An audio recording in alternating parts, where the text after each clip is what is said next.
Good evening, everyone. Well, welcome to St. Mark's. I'm Father Bob Douglas. I'm the rector of this wonderful parish family, and I am just completely excited about this recital tonight. This is going to be absolutely a wonderful experience. And of course, Edwin Taylor is the director of music here at St. Mark's. So what you get to experience here tonight, and you folks online, is what we get to experience every Sunday. That level of joy and spiritual worship. And we also have Faith Ferry, Edwin's wife, with us this evening. She, from time to time, joins our choir and is a cantor on our Sunday services. So we're excited to have them both here. I want you to, if you have your bulletins, I want you to take a look at their biographies that they provided for us. I think that they speak for themselves.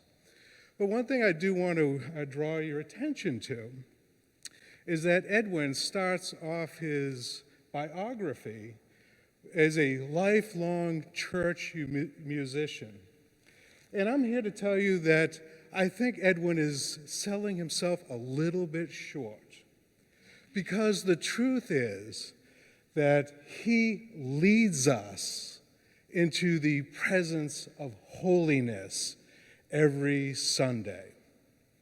And he does that not only because of his dedication to his craft, but also for his love of Jesus as his Lord and Savior.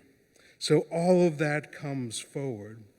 And I just want to let you all know that it is with extraordinary gratitude that Edwin serves at this church and at my side. A couple of housekeeping announcements that I want to make. First off, there'll be an opportunity for a love offering.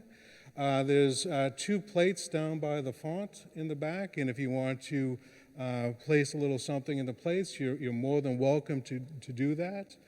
And for you at home, obviously, we have our online opportunities, stmarkstampa.org website. The other housekeeping item that I want to draw your attention to is that because of the COVID-19 restrictions, we're not going to have a gathering after this event. But what Faith and Edwin will do is, well, first, Edwin has to take off his organ shoes so that he can walk outside. And then he'll go outside with Faith, and you can feel free to stop and comment and to welcome them and to do all of those types of things. So that will be at the end of the service. I want you to please join me now in welcoming Edwin Taylor for tonight's event. Edwin.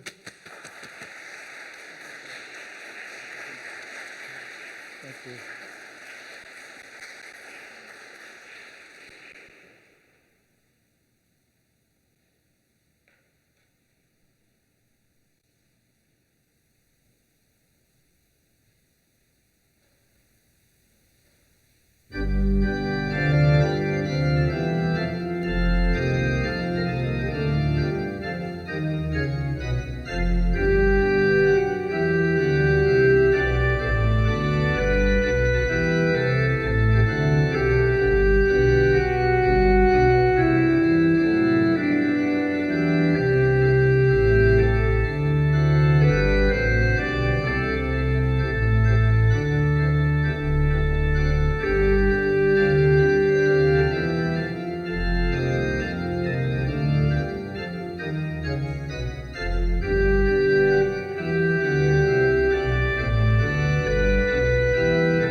Thank you so much for coming, and thank you especially to Father Bob for the invitation. And so I welcome all of you and to our family and friends around the country and perhaps the world. This is a special afternoon. I have not been in these shoes, well, these shoes, but not these shoes, since 2014. So I swore at 2014 I wouldn't do this again, and apparently I forgot. So here I am. Hopefully you're going to hear, as you did hear a familiar tune then, Praise to the Lord the Almighty. I hope that you hear other familiar tunes this afternoon. This next one certainly is a wonderful Advent hymn that's in our hymnals, and we sing it most every Advent. Sleeper's Wake, A Watchman is Calling, great Advent hymn. And so this is from Bach Cantata 140. And this particular aria is for the tenors of the choir and the orchestra. And it's so typical of the Baroque period that composers would take a familiar theme, oftentimes the first hymn of the service, to follow.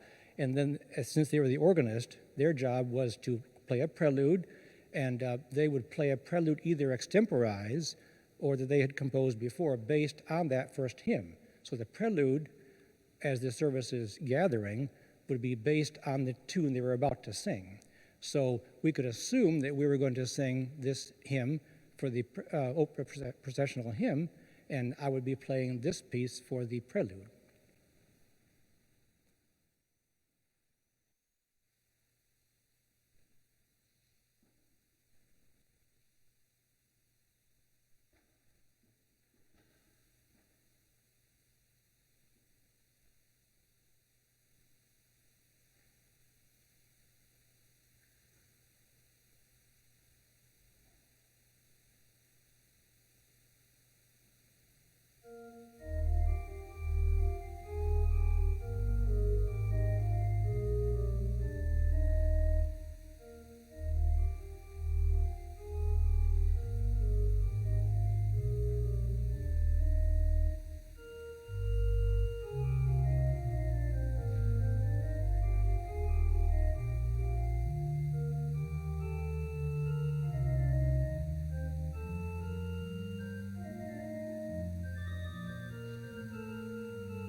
As Father Bob said, I did ask, after he invited me to play, I asked if my wife, who we are a team, and I asked if she could sing, and so I'm thrilled that she's part of the program.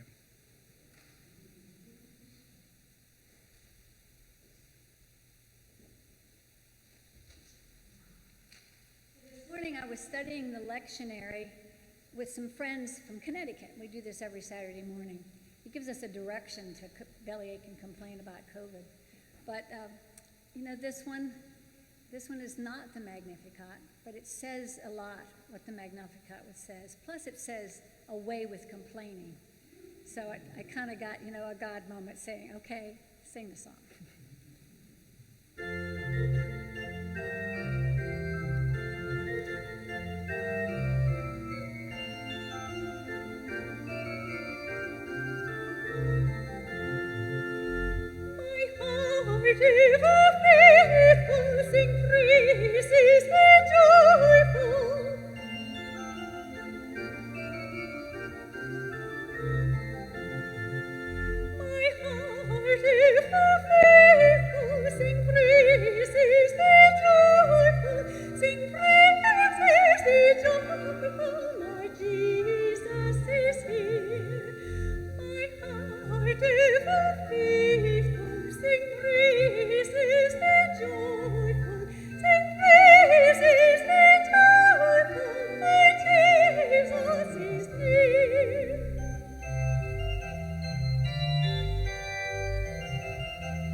I took a familiar phrase and sort of turned it around years ago.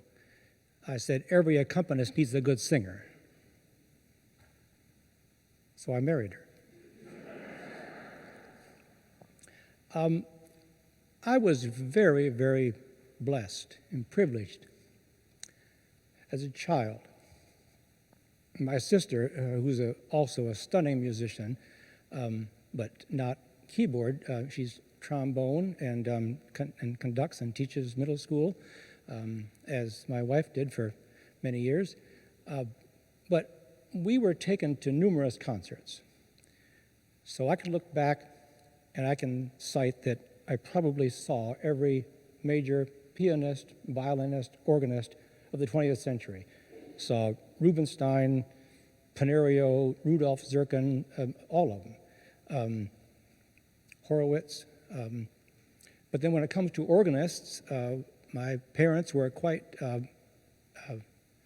famous Virgil Fox fans. So I think I've probably seen Virgil Fox 7 or 8 times in my life. Certainly one of probably the 2 20th century leading concert artists all over the world. And so Virgil Fox had a huge, huge influence on my life. At Virgil Fox concerts, the crowd would go back to the narthex of the church afterwards to greet him. And of course, it was a huge following. Churches would just, jam, standing room only, chairs down the aisles. And so there was a huge crowd. And I'd be like 7 or 8 years old. And we'd go through the line.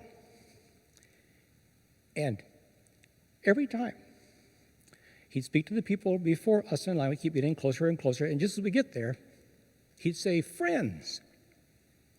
And he'd stand up and give my mother a hug. Now, that's really influential when you're a young child, that this artist all over the world, known all over the world, knows my mom. And my mom is not an organist. My father is, but my mother was, years before she was married, she was in charge of a reception at a church in Flint, Michigan. Virgil Fox came to do the recital, and she was overseeing this reception afterwards. So at the reception, which is at a person's home, happened to be her voice teacher, kind of a private reception for Virgil Fox and a few invited guests, and she was in charge of that, and he never forgot that face. And so whenever we went through a line, he always knew who we were. And that was very special. And one of the pieces that I remember he played frequently in recital was this setting, which is sort of his own setting of Bach's "Now Thank We All Our God" from Cantata 79. Now, I've never seen the music to it.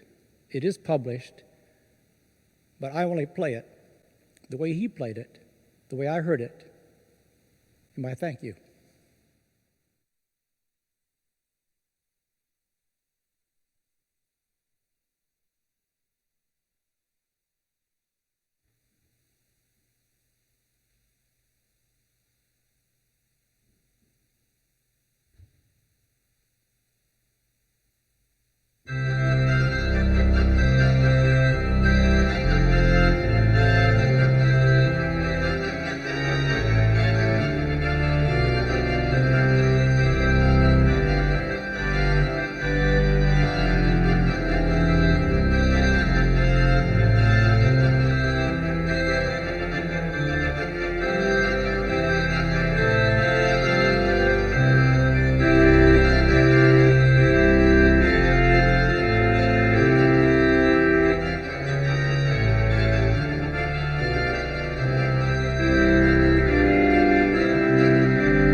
Thank you. We moved to the 19th century in the music of Johannes Brahms. You probably know Brahms for his 4 symphonies and his Requiem and many, many songs and sacred pieces. He was not an organist. He didn't write much for the organ, but something led him in his last year of life to write 11 chorale preludes for the organ.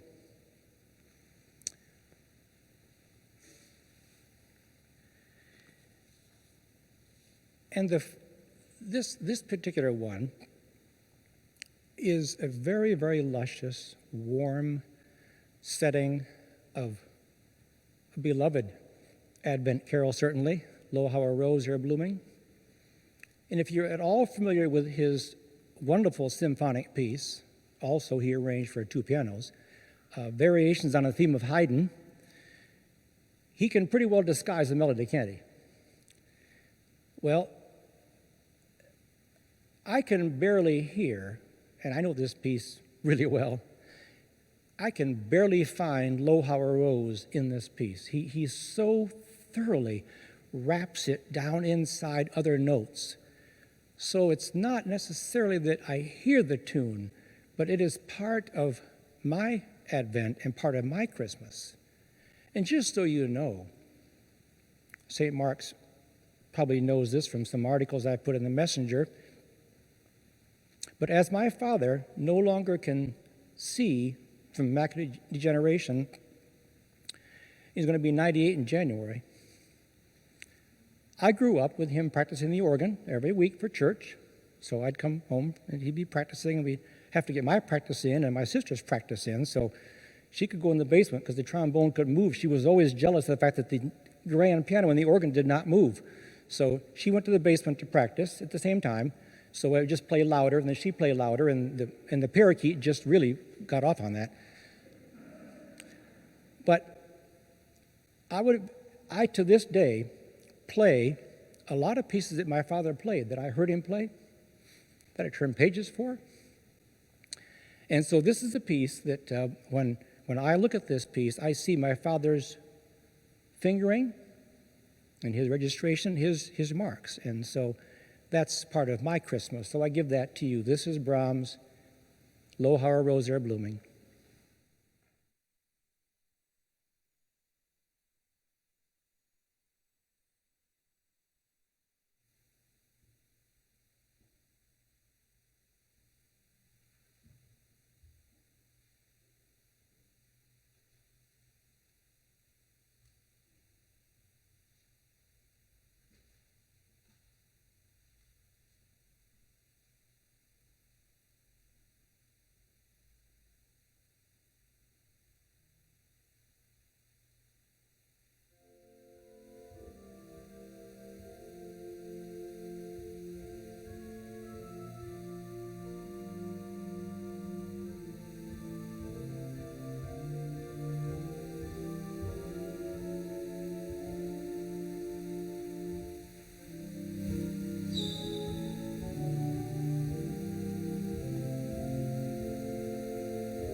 I don't know how many of you can see from where you're seated. The placement of the console is not really conducive to seeing the pedals, but those three little flute solos in that piece, do you know what I played them with?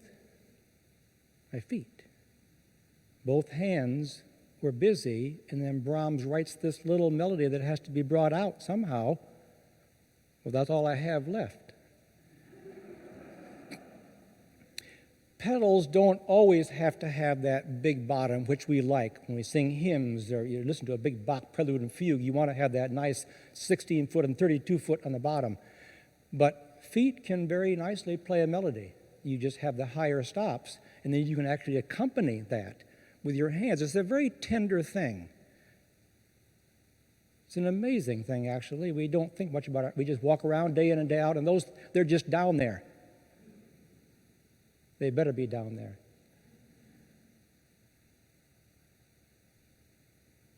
But I have had some very special spiritual moments here or in other churches or even at home.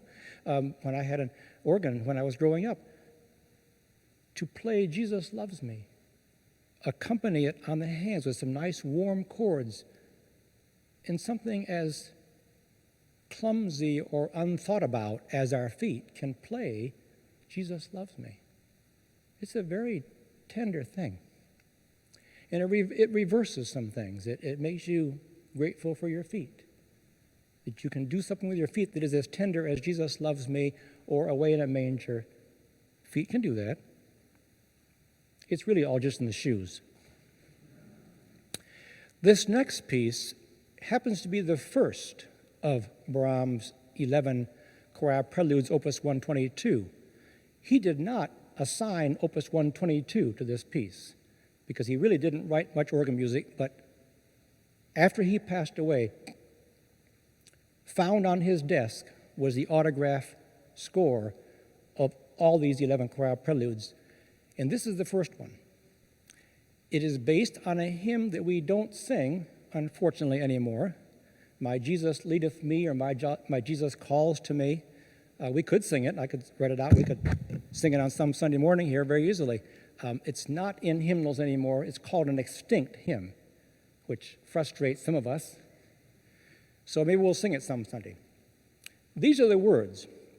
And I want you to imagine that you're in the middle of a stage, and completely surrounding you is a full symphony orchestra. That's the best seat in the house, right back there, probably in the woodwind section, about where the oboe or the flute would sit. All around you is this symphony orchestra playing Brahms. Imagine sitting there during Brahms' first symphony, what that would feel like, the vibrations in the floor and in your ears and in your soul. Well, the melody of this piece is not hidden like it was in the last piece. It is very clear. Happens to be in the feet on the biggest stops of the organ. So all the manuals are doing between every phrase of the chorale, which the feet play the chorale, between every phrase, there are measures of, composition that is excerpts from the next phrase about to come. And when the pedal comes in, it plays the chorale straight while the hands are still doing some great polyphonic writing. But if I read the words, I want you to think about being on that stage, and that as you listen to the piece swell to just everything at the end, you'll understand these words. My Jesus calls to me, holds out eternal bliss. He deigns to choose me.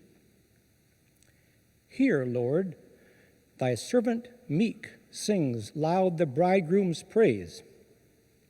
In thee rejoices.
and it's quite a piece to play.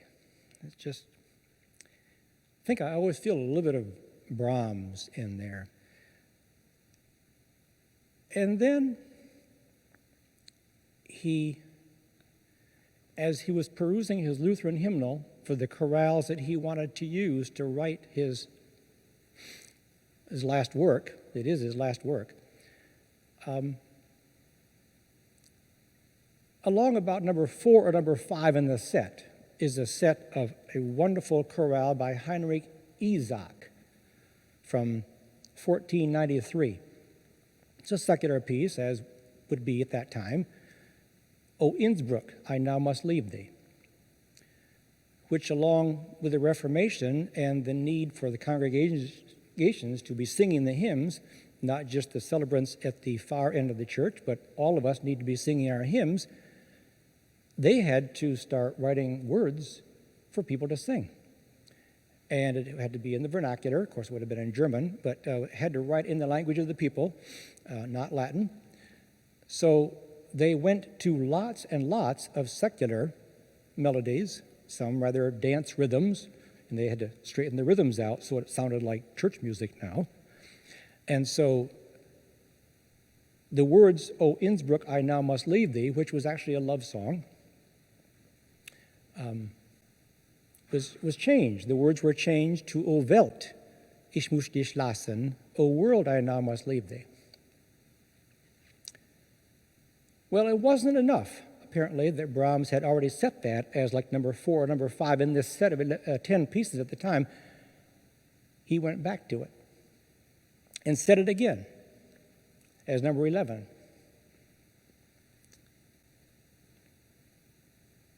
And it is the last piece he wrote. O world, I now must leave thee and take myself to my eternal home. I faithfully and humbly commit my soul and body unto the Lord's all-loving hands. I hear that last piece. Jesus calls me. The strength of that in this very quiet piece. And this piece was written for 3 manuals, 3 keyboards, because at the end of every phrase, there's a little piece of an echo of that phrase down here and then up here. Then the next phrase starts in the great, the middle manual, then a little bit of an echo down here, then one little bit more echo up here. And it comes down to the last chord. And you just sit there for a while. There's a fermata over that chord, and you sit there. This was written in 1896. Brahms died in 1897, and this is the last piece he wrote.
half of the people in the world are women, and we have a special thought, especially if you've had a child.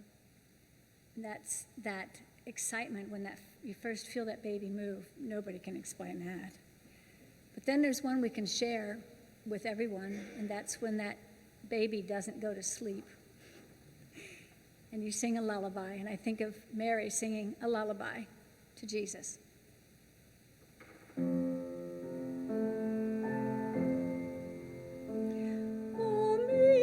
the roses, Mary sits and rocks her Jesus child, while amid the treetops sighs the breeze so warm and mild, and soft and sweetly sings a bird upon the bough.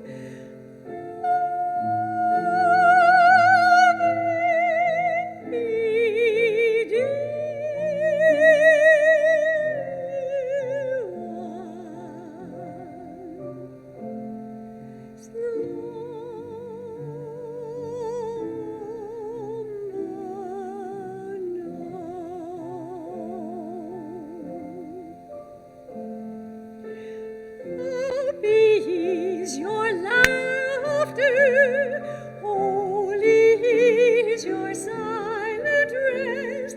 Lay your head in slumber, only on your mother's breast.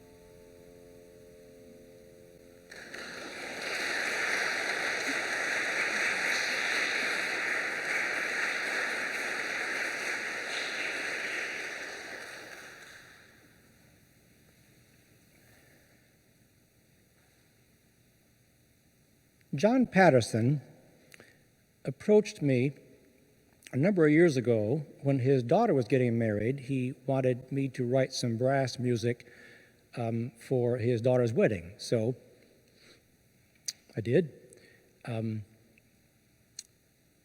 Dear John and his wife Carol now live in Bonita Springs. They were members of our church, First Congregational of Ridgefield, Connecticut, for many years.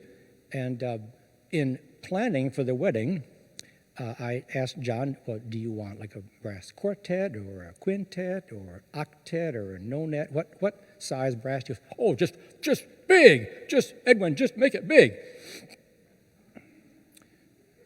Well, so I thought, well, we'll get a quintet, 2 trumpets, French horn, trombone, and tuba. That would be big. And then he told me the pieces he wanted me to arrange. I mean, some existed, but one piece in particular was the march that William Harris wrote for the Queen Mother to come in 1951. There was a special processional just for her, and it was for organ only. So I didn't tell the publisher, but I arranged it for brass. Well, remembering that John liked things big, he came to me a few years later and asked if I would be part of a surprise. He wanted to surprise his wife, Carol, for their 50th wedding anniversary. They were going to be on a cruise on a canal, basically a lovely, he called it a barge, not like a barge like coal or wheat, but this was a lovely barge, but only 2 couples would fit on this barge, so it was really over the top. And they were going to stop at this particular chapel somewhere in France, not too far from Paris. They were going to stop at this canal, by this chapel on this canal, where they had stopped many years, I don't know if it was 50 years ago, but many years before, very meaningful to them. And at that point, he wanted to be able to play for his wife over the barge's sound system the piece that I was going to write. So I remembered that John's favorite hymn, well, I won't tell you what it is, you'll hear it. It's in this piece. So the piece starts out with a through compose, meaning an original tune of mine, for a couple of verses, and then it goes into this very familiar hymn. It's a toccata on that hymn, so it's a lot of handwork. And then I went a little bit over the top for myself and made it so I can hardly play it myself. The right foot plays the melody at one point, and the left foot is playing something completely different. And the hands are playing something not connected to either of the two. So it's like I'm not quite connected, which it can be proven probably. When all that is done, we come back to one last reiteration of the opening theme that I composed. And I sent this then to John, and he sent it to the company in Delaware, and the company in Delaware sent it to the barge operator, and it worked. They pulled over against the side of the canal by this chapel, and the barge operator turned this on, and John said, "Carol, this is for you." So this is the Patterson Processional.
I've never had the opportunity to play it for John live. John has had a few health problems recently, but he's heard recordings of it, and I've sent him some recordings, and if he is watching today, then thank you, John. The next piece, Faith and I were on a ship between Istanbul and Venice. We were coming down through the Dardanelles, and I was out exploring the ship by myself, just wandering around. I love ships, so I was just going every room, all the public rooms, and I walked into this one room, and I heard a sound. It wasn't the sound that was playing on the ship's sound system, but I heard this harmony. And then I heard a melody, which wasn't what the ship was playing. And then I heard my wife's voice, but she wasn't with me. And then I heard the Pie Jesu text. So I zipped back to our cabin, called my little tour short, grabbed some of the paper that's always in the drawer of a cruise ship or a motel, you know, and drew out 5-line staff and scribbled out the melody and kept thinking about that piece until we got back to this country and I could write it out. But this is my Pie Jesu for that voice.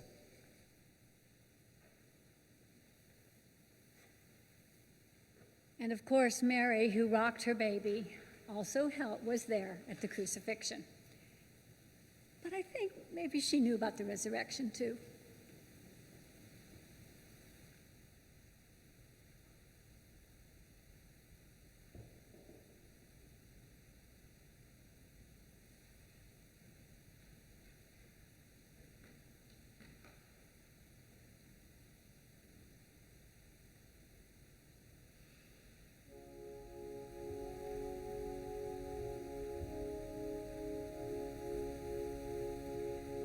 He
You just never know where you'll be when God sends a melody. You just got to write it down. And I don't make any apologies for being emotional. That's just me. That's the way God made me. And I hope it comes out in the music, because I feel it. And all I want to do is to give it. Whether it's Sunday morning or writing a piece or even a recital like this. I just want to share it. I just want to give it. So I hope it comes out in the music. This next piece is a bit of a quiz. There's a melody in here. If you are comfortable with German, you can look at the title and figure out what this is. But if you don't know German, and I hope you don't, your job is to figure out what you're hearing. Now, I'm going to ask you when we get done, I don't want you to call out the piece. You can snicker and chuckle because you might figure it out. And so I'm going to ask you when I get done for a show of hands, but again, don't call it out. I want to see how many of you heard the melody. It's not the most, there are two melodies going on. It's not the most prominent one on purpose. I disguised it. What happened was, it was a Tuesday. And the Ridgefield Men's Club met on Wednesday, and they met at our church once a month. And I don't know how I got assigned to the December program every year. That was the worst one you could possibly do, because I was kind of Christmas concerts and umpteen services, but December was my month. And it wasn't connected to our church, it's just that they met at our church. There's about, 130, 150 guys, really smart people, professionals, just retired, and there was a waiting list to get into this men's club. Somebody had to die before somebody could join it. So it was quite a prestigious group. Well, Tuesday afternoon, I had decided for the last few days that I was going to do a program based on the chorale prelude, sort of like today's concert. Pieces based on familiar tunes, but I thought there needed to be some piece that could really point out what a chorale prelude is. It's a piece based on some familiar tune that's usually sort of disguised. So I thought of this tune, and I also thought of the Bach chorale prelude, If Thou But Suffer God to Guide Thee, in the Orgelbuch line. So it has that pattern of da da da da da da da da da da in the manuals. So see if you can figure out what this tune is.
Don't say it, but how many of you heard the tune that I wanted you to hear?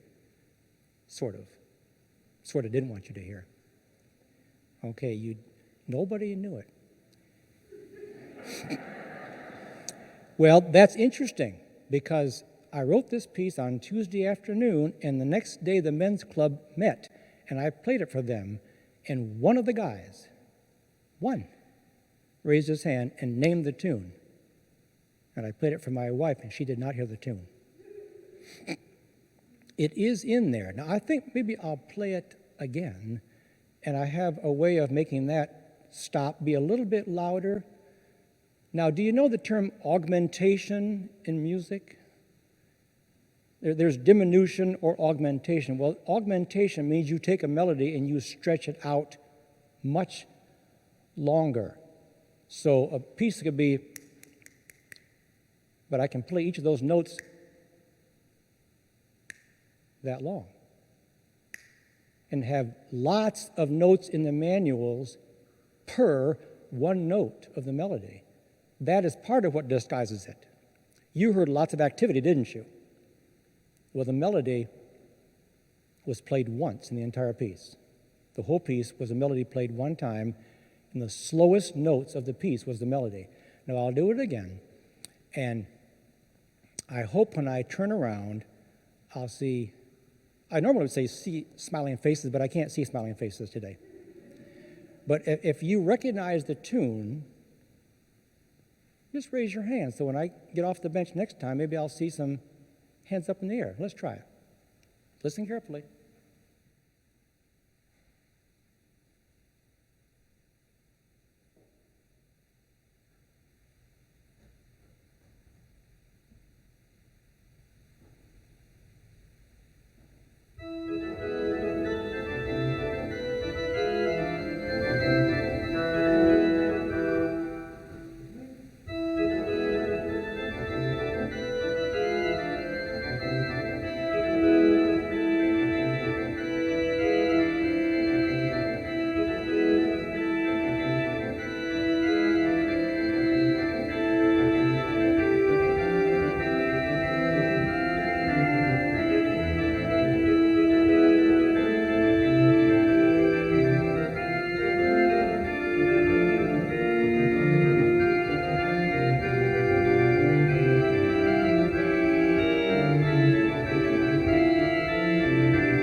This time I'm going to play just the pedals. No hands.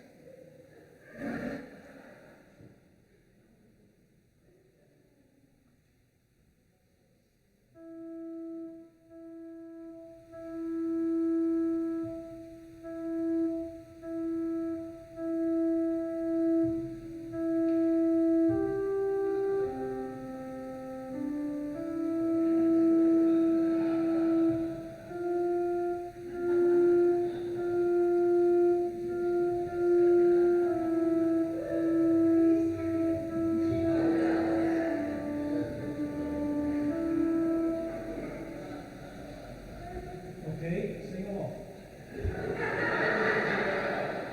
It's in the feet. I play two measures, or only two measures, and then in the feet. That's your melody. So please sing.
in a very fun way, that I think was a lot what was happening back in the Baroque period, taking melodies that people knew and could sing to, would change the words, and it becomes a sacred piece. And then, of course, that would be the prelude that you play, and then the first hymn of the service would be Jingle Bells, which, of course, doesn't really belong in church, but since I made it sound like Bach, I've played that on Christmas Eve at a couple different churches, and they had no idea. That's a lovely Bach piece you play there, Edwin. Yes, it was. Back to Virgil Fox. We want to end with an experience that I had when I was 11 years old.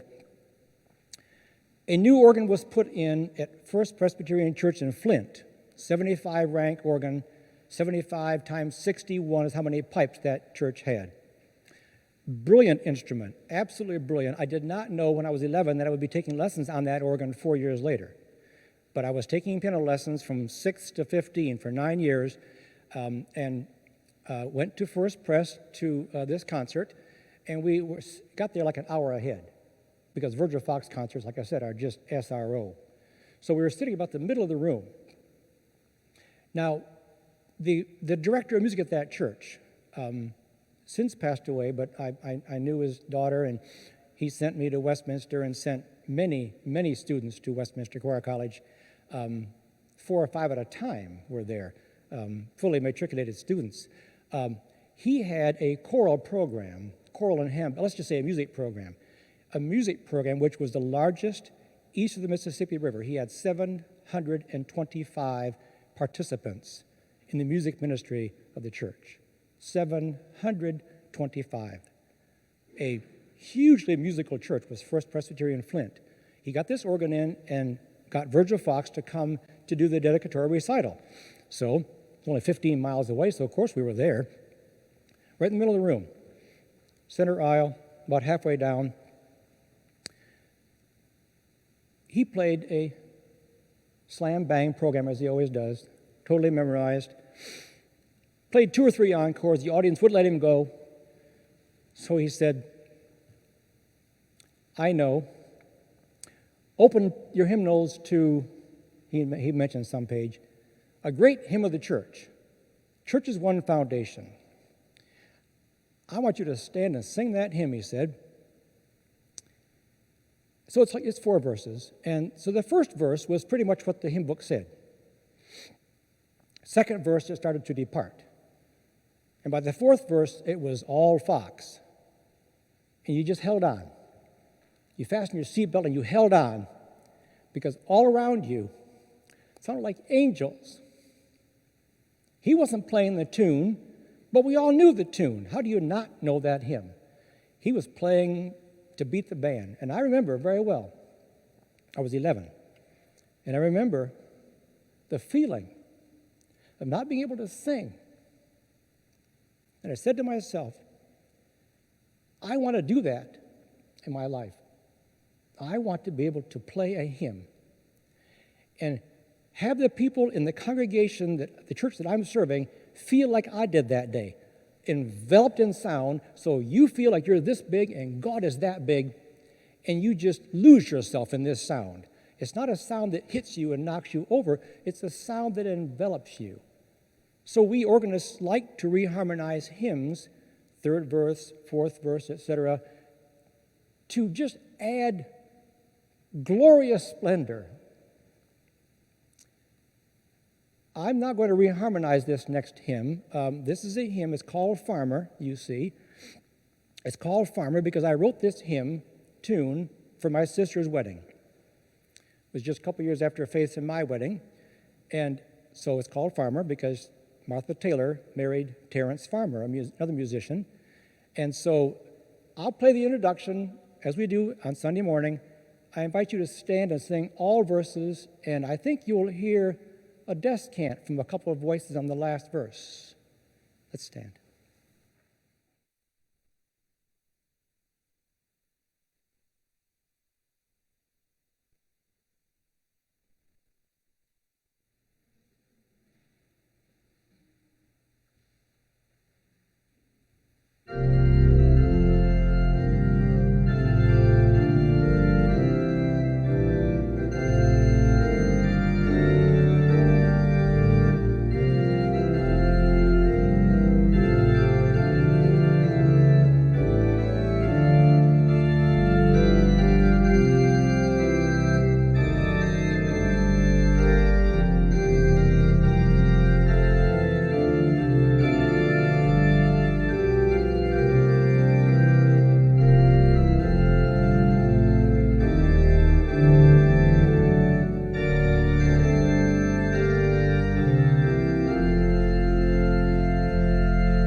for those of us who are privileged to sit at an organ week after week for all these years and lead congregational singing, I can't think of anything more exciting than to listen to a congregation sing its praise. That is the most exciting thing, and everything that I play for preludes, offertories, postludes, whatever it is to enhance that, is to make that more meaningful, more exciting, more relevant, just more all those things. I do know one more, if you could wait for maybe 3 minutes. I have a St. Mark's favorite piece. Ready?